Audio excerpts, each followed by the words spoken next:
sy nog in die hospitaal hoor. Ek dink sy gaan nog so 'n week daar moet bly, maar dit gaan met haar ook redelik goed. Dan is dan die Annetjie Koekemoer van Wilgers Afdrieoord se dogter, so 'n week gelede baie skielik oorlede. So ons dink ook aan haar en baie sterkte ook vir haar daarmee.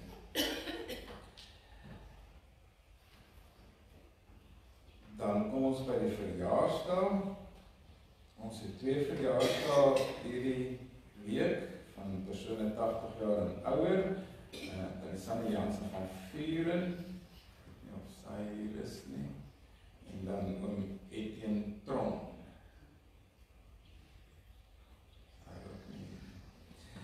Goed, enig iemand anders volgende hier wat in die week verjaar? Minnie. Goed, nog iemand?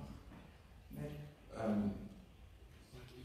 Daar Marleen verjaar vandag, nee. Ja, Marleen, ek het bietjie vergeet jy verjaar vandag. Dis hoekom jy so mooi lyk vanoggend. Jy lyk altyd mooi, maar spesiaal mooi. Baie geluk met jou verjaarsdag. Minnie, jy lyk ook mooi vanoggend. Goed, net die 2. Goed, ons sal net nou vir julle sjokolade uitdeel. Ek dink dit is dan al wat die afkondigings aanbetref. Ek dink daar is iets anders nie. Kom ons begin dan met die bydens. Dankie.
Die Here is my herder, niks sal my ontbreek nie.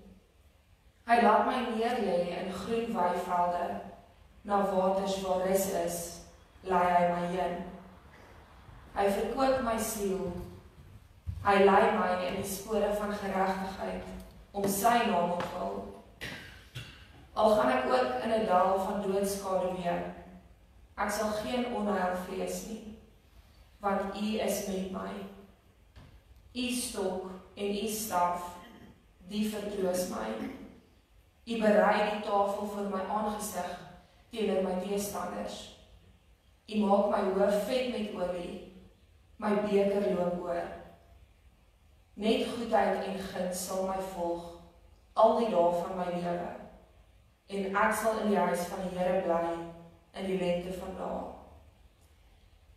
Liewe gemeente, genade, barmhartigheid en vrede van God ons Vader en die Here Jesus Christus, deur die kragtige werk van die Heilige Gees. Amen. Kom ons staan en dan sing ons 'n loflied, lied 2 en 4. So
Hemelse Vader, Here, dankie vir die geleentheid wat ons het om U vandag weer met ons dankoffer te dien.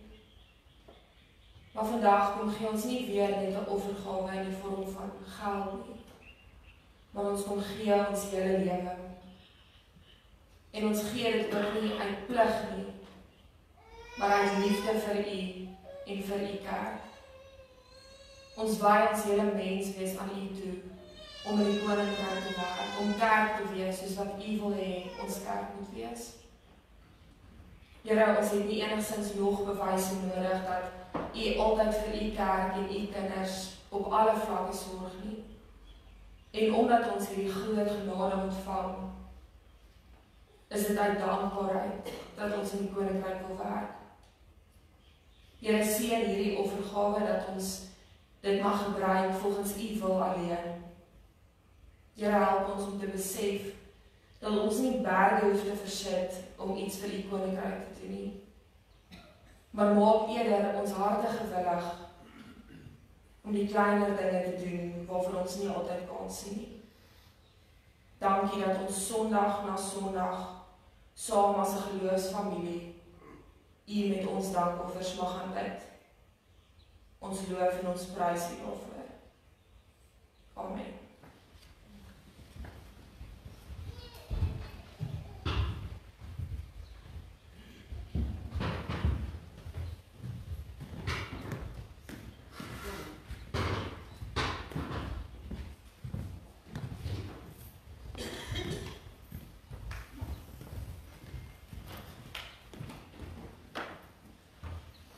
Ek vra dat al die kinders vorentoe sal kom.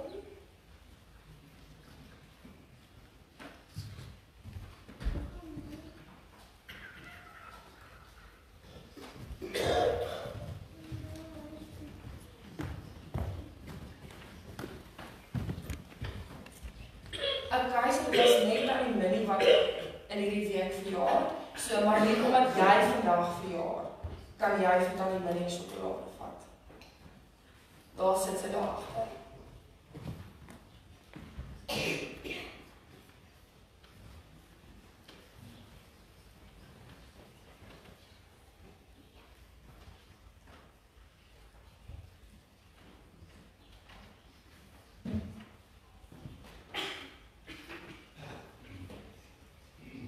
Okay, julle gaan ook ene kry, maar eers nou. So, kom sit gou hier voor my, ek het spesiaal vir my 'n bankie gebring dat julle hier by my kan sit. Kom sit gou hierso. En dan wil ek vir julle vra, ken julle jou mamma en pappa se stem? Weet jy hoe klink jou mamma en pappa se stem? Nee. Ek dink julle doen. Want my volgende vraag is, as mamma of pappa jou roep, dan luister jy mos. Ja, jy gaan mos na hulle toe, as hulle jou roep, al sien jy hulle nie, nee. Want jy weet mos hoe klink hulle stem. Gaan oefen dit dan 'n bietjie by die huis, okay? En dan wil ek vir julle vra, watter dier dink julle is baie gehoorsaam? Loop agter sy wagter aan. Watter dier is dit? Ja? 'n Skapie, jy is 100% reg. Ja, dit is 'n skapie. En wat julle vandag gaan hoor, wat ons in die Bybel gaan lees, en julle moet nou mooi luister as ek uit die Bybel uitlees, is dat Jesus vir ons sê, as ons nou hom luister, soos wat julle na mamma of pappa luister, en as ons sy stem ken, dan volg ons hom, soos wat sy skape hom volg. En soos wat jy vir mamma en pappa volg. Omdat jy hulle stem ken, nee, en omdat hulle net wil hê wat die beste is vir jou. Nee. Ja.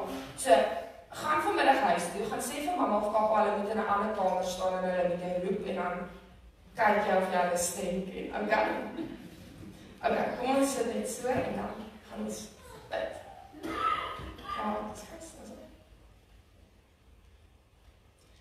Liewe Here, baie dankie dat ons kan weet dat ons elkeen een van U skape is.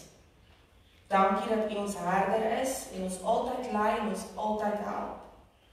Help ons om altyd na U stem te luister en te doen wat U van ons vra. Ons bid dit in Jesus se naam. Amen. Okay. Nou, kan julle maar opstaan. En julle kan elkeen een sjokolade vir julle vat, maar wag net voordat julle loop. Wat vir julle elkeen eentjie? Maar liever toe. Hulle gaan nou. Okay, so sê kan 3 kry.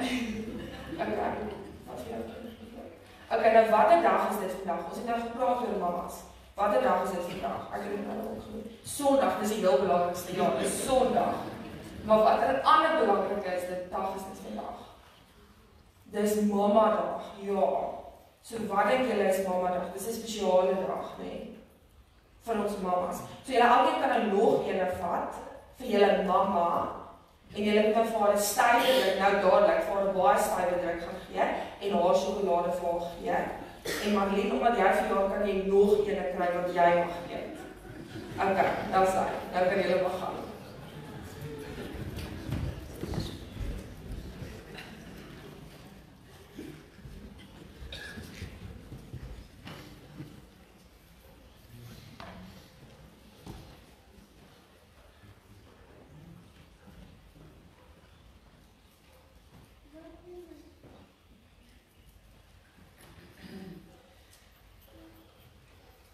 Kom ons sit net so en dan bid ons om.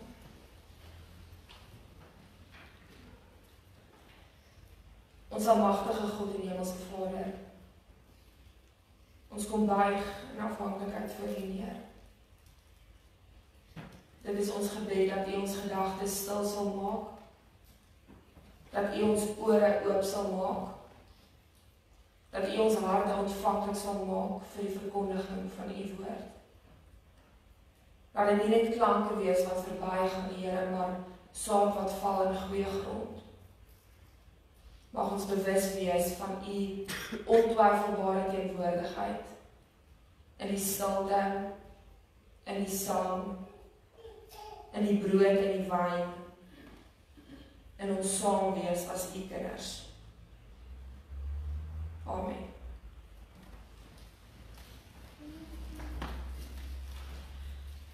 Ons lees vanoggend uit Johannes 10 en ek lees daar vir ons van vers 22 af. Dit was daardie tyd die fees van die tempelwyding in Jerusalem en dit was winter. Jesus het in die tempel in die pilaargang van Salomo geloop. Die Jode het daar om hom saamgedrom en vir hom gesê: "Hoe lank gaan U ons nog in onsekerheid hou? As U die Christus is, sê dit reguit vir ons." Jesus antwoord hulle toe: "Ek het dit vir julle gesê en tog glo julle nie. Die dade wat ek in die naam van my Vader doen, bewys wie ek is. Maar julle glo nie, omdat julle nie van my skape is nie. My skape luister na my stem. Ek ken hulle en hulle volg my. Ek gee hulle die ewige lewe en hulle sal in alle ewigheid nooit verlore gaan nie. Niemand sal hulle uit my hand ruk nie. Die wat my Vader vir my gegee het, is die belangrikste van almal en niemand kan hulle uit die hand van die Vader ruk nie. Ek en die Vader is een." Ek het 'n bietjie navorsing gaan doen oor die dinge waarvoor gelowiges oor die algemeen die heel graagste wil kwalifiseer. Vereistes waaraan hulle, of dan ons, omdat ons almal gelowiges is, graag wil voldoen, maar waar ons bekommer dat ons nie noodwendig aan hierdie sogenaamde vereistes voldoen nie. En ek gaan Google toe wat die top 5 dinge is waaraan gelowiges dink hulle nie aan die vereistes voldoen nie. In die 5de plek is gelowiges bekommer daaroor dat hulle nie aan sosiale norme voldoen nie, of deur die samelewing aanvaar word nie. So in die 5de plek is dit dan sosiale aanvaarding. Die 4de ding is dat hulle nie gaan kwalifiseer vir 'n huis of 'n studielening nie. So ons is bekommerd oor finansies, dat ons nie aan die finansiële vereistes sal voldoen nie. In die derde plek bekommer gelowiges oor hulle kwalifikasie vir 'n sekere pos of werksgeleentheid. Met ander woorde, ons bekommer dat ons nie goed genoeg is vir 'n sekere werk nie. Die ding waaroor gelowiges die tweede meeste bekommer is verhoudings en of ons goed genoeg is vir die mens met wie ek in 'n verhouding staan en of ek enigstens goed genoeg is om in enige betekenisvolle verhouding te wees. En die ding waaroor gelowiges die heel meeste bekommer is of ons gered is. Of ons aan die vereistes voldoen om eendag in die hemel te kom. Hoe ironies is dit nie, dat dit die ding is waaroor gelowiges, die met geloof, die meeste bekommerd. Wie is almal Jesus se skape? Hoe kwalifiseer ek om een van Jesus se skape te wees? Dis eintlik heeltemal verkeerd om so oor hierdie saak te dink, maar tog doen ons dit baie keer. Of ons wonder of ons werklik gered is. Is ek regtig een van Jesus se skape? En ons kan hierdie vraag eintlik glad nie gelykstel aan wêreldse vrae soos kwalifiseer ek vir 'n huislening of is ek goed genoeg vir hierdie werk nie? Want partykeer is dit so dat ons nie kwalifiseer vir een of ander lening nie, of is ons dalk regtig nie die beste mens vir 'n sekere pos nie. Ons kan eintlik glad nie vra hoe kwalifiseer ek om een van Jesus se skape te wees nie, want in die heel eerste plek is dit nie in ons hande nie. In die heel eerste plek is dit slegs uit genade dat ons enigstens God se skape genoem kan word. Ons weet dat omtrent die hele Johannes Evangelie oor Jesus se identiteit handel. Wie Jesus is, word baie mooi en duidelik in Johannes uitgebeeld en ons sien ook iets hiervan in vanoggend se teksgedeelte. Maar vanoggend se teks gaan meer oor die vraag wat die Jode aan Jesus stel en ook hoekom hulle hierdie spesifieke vraag vir hom vra. Jesus stap in die pilaargang en dan kom die Jode na hom toe en hulle sê vir hom, as hy regtig die ware Messias is, dan moet hy dit net reguit vir hulle sê. Jesus se identiteit is natuurlik vreeslik belangrik in hierdie gedeelte, maar die feit dat die Jode hierdie vraag vir hom vra, gaan nie noodwendig primêr oor Jesus se identiteit nie, oor wie Jesus is nie. Maar dit wys eintlik eerder vir ons die Jode se onkunde, of eintlik ongeloof, om enigstens hierdie vraag te vra. Vir die leser van Johannes se Evangelie gaan dit hier nie so seer oor Jesus wat sy identiteit as die Christus moet bevestig nie, maar eerder oor die feit dat die Jode dit enigstens nodig geag het om vir Jesus hierdie vraag te vra, al was die antwoord reeds baie duidelik. Ja, hy is die ware Christus. Die Jode het die behoefte om hierdie vraag van Jesus te vra, omdat hulle nie van sy skape is nie. Want Jesus sê self, sy skape ken hom, hulle luister na hom, en hulle volg hom, maar die Jode doen dit nie. Ek het baie hieroor nagedink, en ek dink nie dit is die geval dat die Jode geen idee gehad het dat Jesus waarlik die Christus was nie. Ek dink eintlik juis omdat hulle hierdie realiteit tot 'n mate besef het, kon hulle dit eintlik net glad nie glo nie, omdat Jesus presies die teenoorgestelde was as die Messias wat hulle verwag het.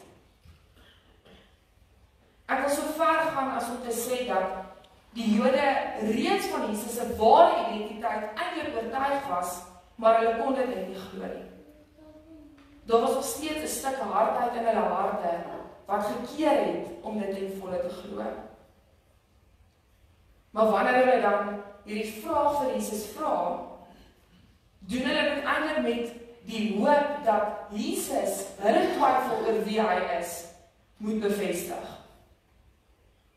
Vergelyk dit met wanneer jy vir iemand 'n vraag vra en jy het 'n vermoede dat die antwoord iets gaan wees wat jy nie wil hoor nie. En dan is die antwoord iets wat jy nie wil hoor nie, of iets wat jy net glad nie kan glo nie. En dan vra jy die vraag weer, dieselfde vraag, met die hoop om 'n ander antwoord te kry. Die antwoord wat jy wel wil hoor. Jesus stel dit baie duidelik in die gedeelte wie sy skape is. En wat dit beteken om een van sy skape te wees. En wanneer die Jode dan hierdie vraag vir hom vra, is sy antwoord daarop dat hy dit al lank al van tevore duidelik gemaak het, dat hy werklik die Christus is. En dat dit duidelik is in die dade wat hy in die naam van sy Vader gedoen het. En dan sê Jesus vir die Jode, hulle kan dit nie insien of glo nie, omdat hulle nie van sy skape is nie. En wat hier vreeslik belangrik is en wat ons reg mooi moet raak sien en mooi moet verstaan, is die rede hoekom Jesus vir hulle sê, julle is nie van my skape nie.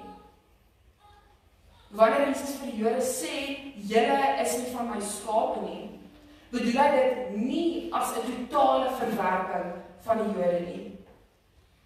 Hy bedoel dat, omdat hulle nie 'n lewende verhouding met God het nie, omdat hulle nie na Jesus luister en hom ken nie, is hulle nie deel van sy skape nie, omdat die wat dit wel doen, wat na hom luister, wat hom volg, wel sy skape is. Die probleem was nog nooit 'n tekort aan bewyse van wie Jesus werklik is nie. Die probleem was nog altyd die mens se houding en die mens se ego, die Jode se ego, wat in sy eie pad geslaan het. My skape luister na my stem. Ek ken hulle en hulle volg my. Wie na Jesus se stem luister en hom volg, is sy skape. Enige iemand wat na Jesus luister, sy stem ken en hom volg, is sy skape. Dit is wat Jesus hier vir die Jode sê, en dit is wat hulle nie kan begryp nie. Dit is juist omdat die Jode nie na Jesus se stem luister nie, dat hulle dit enigstens nodig ag om die vraag te vra, is hy die ware Messias? Wanneer jy 'n nabye verhouding met iemand het, dan weet jy mos wat hulle identiteit bepaal. Jy behoort dan 'n goeie idee te hê wat hulle maak wie hulle is. Maar die Jode besef nie Jesus se identiteit in sy Vader, in God nie, omdat hulle ook nie 'n lewende verhouding met God het nie, al dink hulle het. Hulle is so verblind deur hulle wettiese manier van dinge doen, en hulle is so besig om almal die hele tyd te probeer uitvang, wat nie volgens die wet leef nie, die wet wat hulle in elk geval so gemanipuleer het, dat dit in hulle menslike boksies pas, dat hulle eintlik heeltemal mis waaroor dit werklik gaan. Om iemand te ken, regtig goed te ken, soos wat jy jou ma of jou pa se stem goed ken, beteken om in 'n betekenisvolle verhouding met daardie persoon te staan. En dit is wat die Jode nie besef nie. Daarom is hierdie uitlating wat Jesus maak, juis nie eksklusief nie. Dit is weer eens nie 'n verwerping van die Jode nie, maar op 'n manier eerder 'n uitnodiging tot 'n ware verhouding met God. Almal wat na Jesus, die goeie herder, se stem luister, is deel van sy skape. Nie net 'n sekere hoeveelheid eksklusiewe mense nie.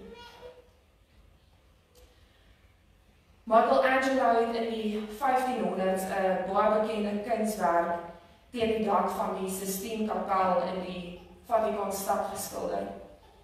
Oom kan asseblief daar sy.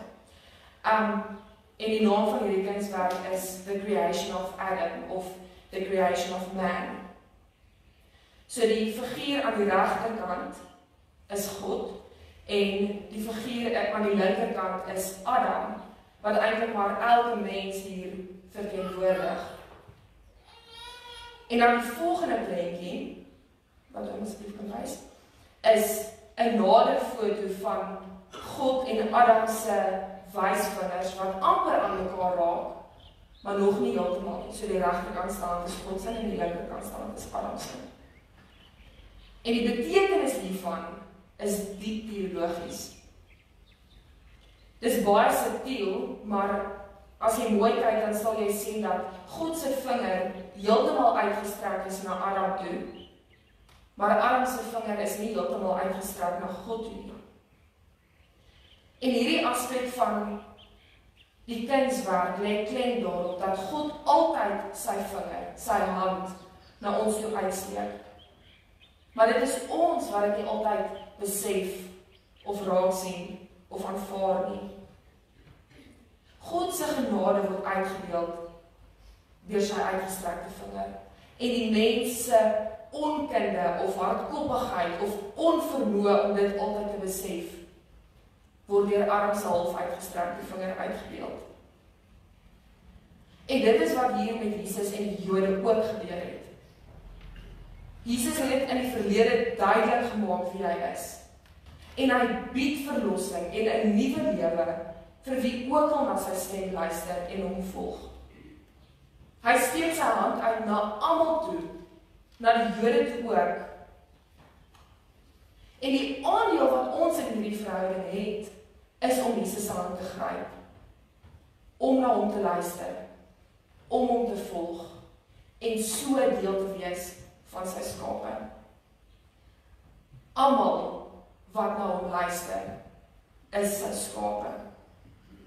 Maak nie saak wie hulle is, of waar hulle vandaan kom nie. In vers 29 sien ons iets van hierdie goddelike inisiatief. Jesus sê, die wat my Vader vir my gegee het, is die belangrikste van almal, en niemand kan hulle uit die hand van die Vader ruk nie. Dit sluit aan by hierdie idee dat God altyd sy hand na ons toe uitsteek. God het ons eerste geskape. God gee sy kinders aan Jesus om sy skape te wees en deur hom gelei te word. En dit is ook wat ons met die sakrament van die doop bely. Ja, dit is 'n belofte wat die ouers maak, maar in die heel eerste plek is dit 'n verbond wat God met my en jou het, wat eers te kom en sê, jy is my kind. Net so 'n paar hoofstukke vroeër in Johannes 6, vers 37 sê Jesus, elkeen wat die Vader vir my gee, sal na my toe kom. En ek sal hom wat na my toe kom, nooit verwerp nie. Wie ook al met 'n opregte hart na Jesus toe kom, sal nooit verwerp word nie. Selfs nie eers die Jode nie. Jesus en die Vader is een. Niemand kan ons uit die hand van die Vader ruk nie, en net so ook kan niemand ons uit die hand van Jesus ruk nie. Soos wat ons nou gehoor het uit Psalm 23, al gaan ons deur 'n dal van doodskade, wat ook al daar in die dal van doodskade vir jou mag behels, kan selfs dit ons nie uit die hand van Jesus ruk nie. Jesus maak dit met hierdie gedeelte baie duidelik dat daar geen kwalifikasie is om een van sy skape te wees nie, om 'n volgeling van Jesus te wees nie. Daar is geen vereistes of standaarde waaraan ons elkeen eers moet voldoen nie. Ja, ons kwalifiseer nie altyd vir alles hier op aarde nie. Inteendeel, dit voel soms asof dinge partykeer net nooit vir ons uitwerk nie. Maar ons het altyd die geleentheid om Jesus se ware identiteit as die Messias te bely en om hom te volg sonder enige voorwaardes. En die nagmaal is sonder twyfel die manier waarop ons hierdie beginsel van God wat sy genade ryklik aan ons skenk en ons wat dit net ontvang, die beste ervaar. Die nagmaal, die fisiese gebruik van die nagmaal, die eet van die brood en die drink van die wyn, kan as 'n sirkel gesien word wat nooit ophou nie. God daal in nederigheid neer. Hy word mens. Hy word deel van ons klein menslike lewe. En dan stel hy ons in staat deur die kruis om saam met hom verhoog te word, sodat ons deel kan kry aan sy goddelike heiligheid. En hierdie sirkel hou nooit op nie. Wie na sy stem luister, wie sy onvoorwaardelike genade ontvang, word deel van sy skape. En wanneer ons nagmaal gebruik, wy ons onsself daaraan toe om te bely wie Jesus is. En ons bely dat ons na sy stem luister en hom wil volg. En enige iemand het die geleentheid om dit te doen. En soos wat ons dan nou gaan oorgaan na die gebruik van die nagmaal toe, moedig ek elkeen aan om nog steeds met hierdie gedagte in julle agterkoppe te sit. Die Here het self die nagmaal ingestel.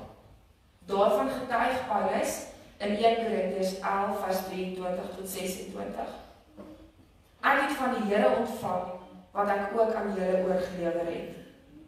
Die Here Jesus het in die nag waarin hy oorgelewer is, brood geneem en nadat hy God daarvoor gedank het, het hy dit gebreek en gesê, dit is my liggaam, dit is vir julle. Gebruik dit tot my gedagtenis. Net so ook het hy na die maaltyd die beker geneem en gesê, hierdie beker is die nuwe verbond wat deur my bloed besteel is. Gebruik dit elke keer as julle daaruit drink tot my gedagtenis. Elke keer as julle van hierdie brood eet en uit die beker drink, verkondig julle die dood van die Here totdat hy kom. En dan is dit ook net goed om te dink oor die wese van die nagmaal. Wat is die nagmaal? Die nagmaal is 'n verbondsmaaltyd waar die verbintenis tussen Christus en sy gemeente vernuwe word. En as verbondsmaaltyd het die nagmaal die volgende betekenisse. Die nagmaal is 'n gedagtenismaaltyd waarmee ons die dood van Christus verkondig en dit bedink. Die nagmaal is 'n waarborg, want so seker as wat hierdie brood voor ons oë gebreek word en hierdie beker aan ons gegee word en ons dit met die mond eet en drink, so seker het ons deel aan Christus, aan sy sterwe en opstanding. Die nagmaal is 'n viering van die gemeenskap met die lewende Here en met mekaar. Die nagmaal is 'n verkondiging van ons toekomsverwagting. Ons is verseker dat die Here altyd met ons is, maar ons kyk ook vooruit na sy wederkoms. Die nagmaal is 'n vreugdefees, omdat die Heiland op 'n besondere manier die vrugte van sy lyding, sterwe en opstanding uitdeel. En die nagmaal is ook 'n fees van dankbaarheid. Die Heilige Gees verseker ons deur die tekens van brood en wyn, van die heil wat ons in Christus deelagtig is. Hier by die nagmaal, by die gebruik van die tekens, dank ons hom met ons hele wese en gaan ons nou in dankbaarheid ons lewe opnuut aan hom wy, waar ons opreg na sy stem gaan luister. In dankbaarheid juig ons saam met die triomferende kerk van alle oorde en alle tye. U is waardig om die boek te neem en die seels daarvan oop te maak, omdat u geslag is en met u bloed mense vir God losgekoop het uit elke stam en taal en volk en nasie. U het hulle koninkryk en priesters vir ons God gemaak en hulle sal oor die aarde regeer. Wanneer ons nou die tekens van die nagmaal gaan ontvang en dit gaan gebruik, dan doen ons dit met die gedagte dat ons slegs deur Jesus se genade na sy stem kan luister, hom kan volg en weet ons is deel van sy skape. En dan vra ek nou dat almal wat die brood moet kom haal asseblief dit nou stop.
Kan almal wat ook die wyn moet kom haal, dit asseblief kom doen?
Is iemand oorgeslaan het almal al twee die tekens?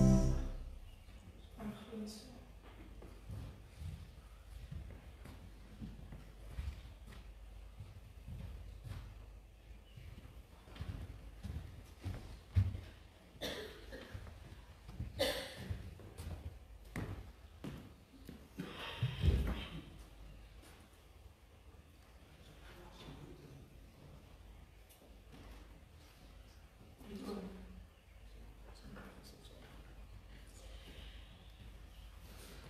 Soos wat ons dan nou so met al twee die tekens by ons sit, gaan ons ook nou saam ons geloof bely en dit gaan op die skerm verskyn. Ek glo in Jesus Christus, die woord wat mens geword het.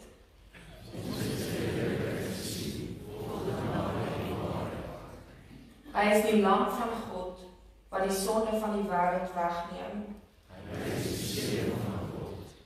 Hy is die brood wat lewe gee.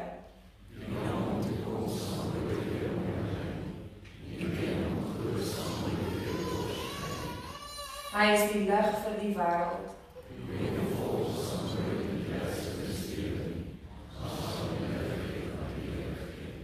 Hy is die goeie herder.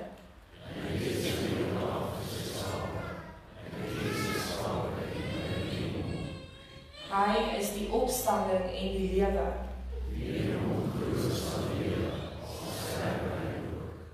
Hy is die weg, die waarheid en die lewe. Hy is die ware wingerdstok.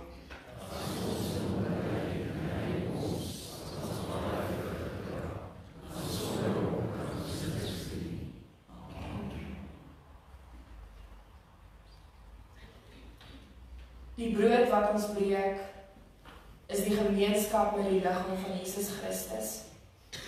Neem, eet, dink daaraan en glo dat sy liggaam gebreek is tot 'n volkome versoening vir al ons sondes.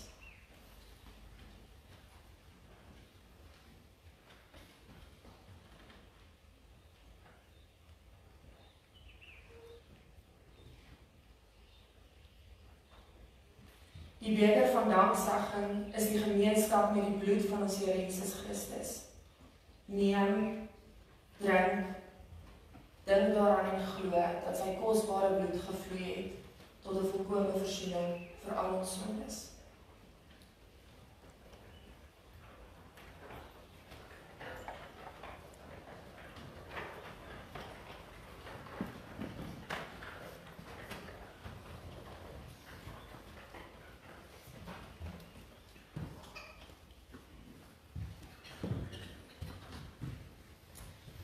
Is daar enige iemand anders wat die groot beker wil gebruik?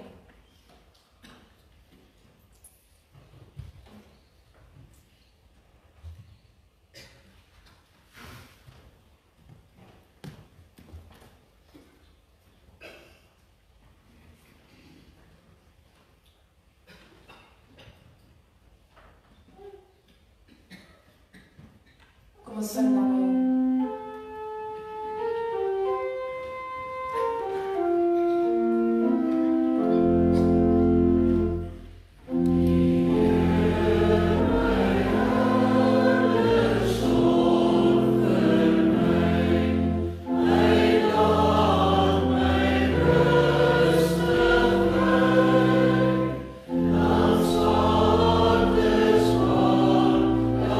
Free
ons weer opnuut herinner aan U groot genade vir ons elkeen. Ons het gehoor dat almal wat na U stem luister, deel is van U skape. Dat niemand hulle uit U hand kan ruk nie. Here, ons ken U. Ons weet dat U die ware Messias is. En ons wil na U stem luister en U volg. Ons word partykeer oorweldig deur die gedagte dat ons niks hiervan verdien nie. Ons kon niks doen om dit te verdien nie en ons sal ook nooit iets kan doen nie. Wie is ons dat die ware Messias sy hand na my toe uitstrek en my uitnooi om te volg?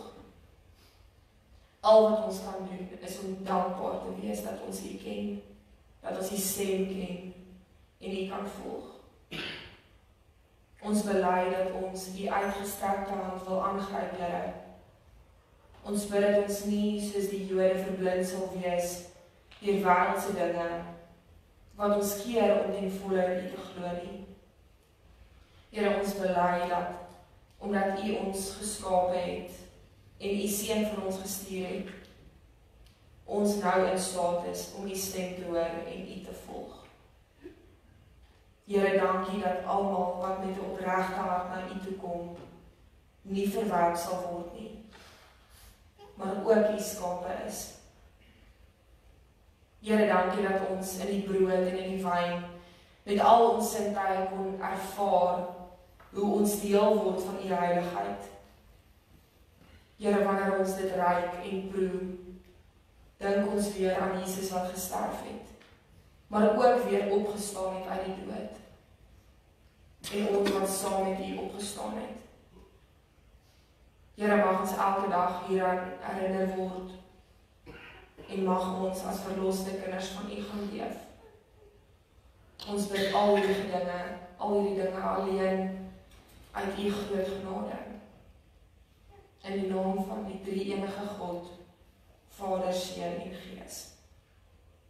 Amen. Oh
die seën uitspreek, wil ek net sê, ek het nou vir haar so sakkies gesê, ek gaan by die kerkraad aanbeveel dat haar kontrak beëindig word, want sy gaan vir my en Rikus nou die skaduwee begin stel hierso. Ek dink nie, jy besef wat dit beteken om 'n hele volledige nagmaalsdiens aan te bied nie. Marie, baie goed gedoen, baie dankie daarvoor. Julle kan asseblief staan vir die seën.